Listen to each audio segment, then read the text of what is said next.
Radio. Logic Pro.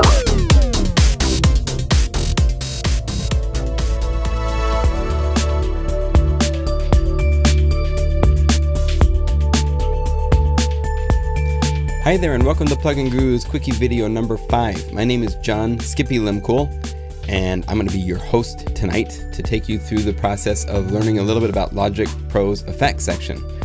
Specifically, I've gotten a lot of emails from people that have seen the Quickie video on the finger and I didn't step through the process of how to set up Logic Pro or any other of the digital audio workstation programs to use insert instrument as MIDI and an effects section at the same time like the finger can. So we're going to take a look at how to set Logic Pro up specifically to do that tonight. This video, like all the videos, are put together and are sponsored by my website, pluginguru.com. And if I hit this button right here and go here, I've just finished the massive power pack, and on the page there's demos. You can add to cart for $39. It's got 105 programs.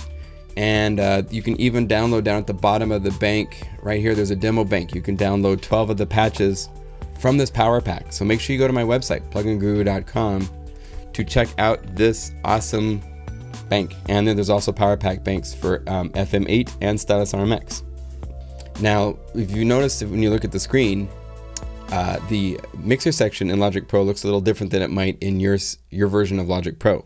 That's because I am using a AMP GUI mod from a website called ampguimods.com, where this guy named Andy has gone through and made some really awesome new alternative interfaces for Logic Pro.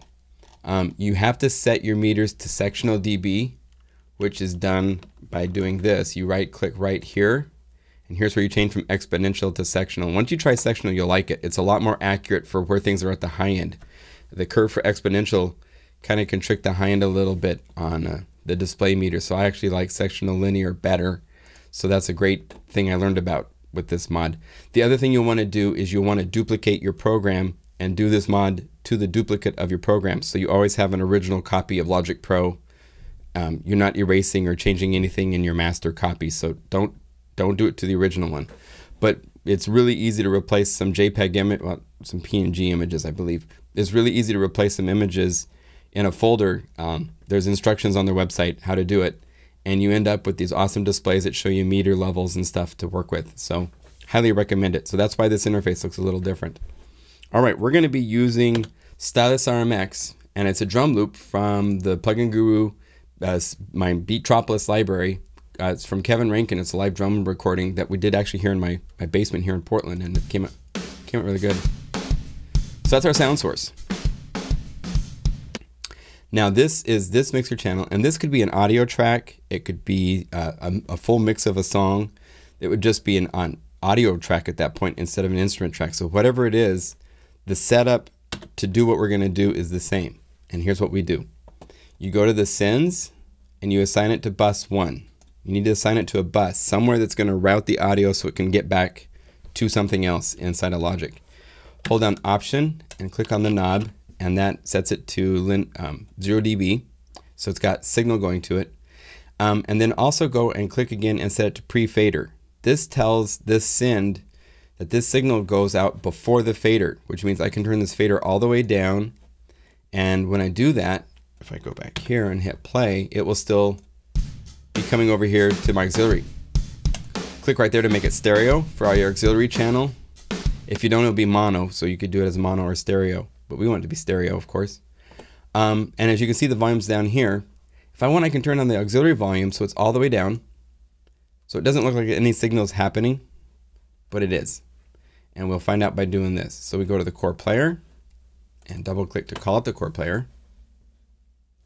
And the way you set it up is up here where it says sidechain. It's like bus 1.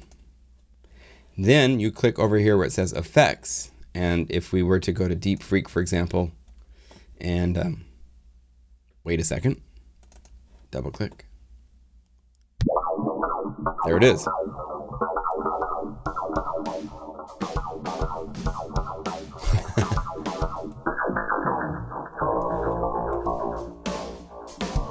If you haven't played with Deep Freak, that's another library that's really great.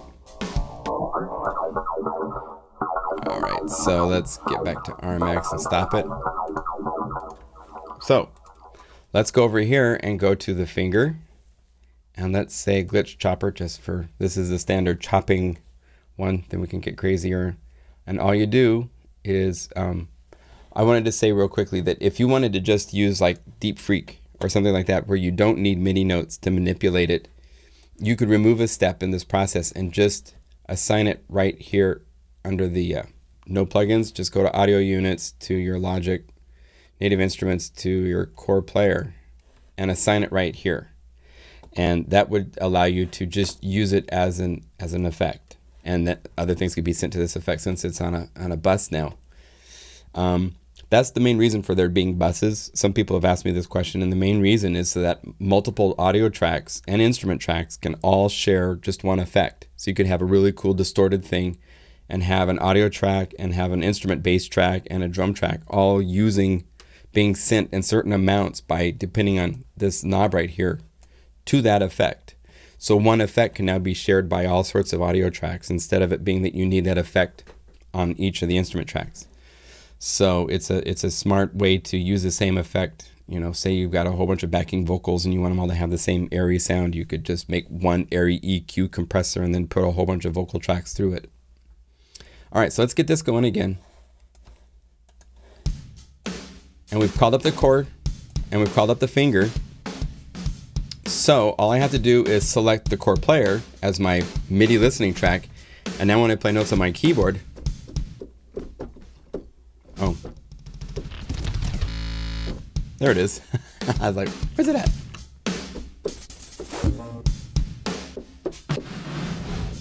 And now you can change it up. So if we go to like Badman, this is a different setting.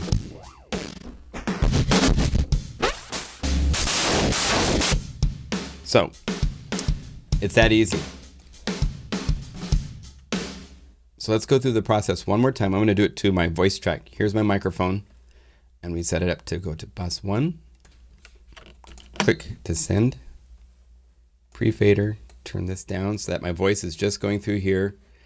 Just going to the core player now, and then when I play notes, it's going to have my voice manipulated. So if I go to comb synth, this is like a synth where you testing 1, 2. There you got your robot voices. Yeah. So it's that simple. Hope this explains. The tricks are buses, stereo auxiliary. Set this to pre. Make sure that you go to the top right corner for your side chain. This is the same with other insert effects that are listening to MIDI to be manipulated. They will have a side chain input that you have to select bus 1, call up an effect, and off you go. So see ya. It takes a little all right. See ya later.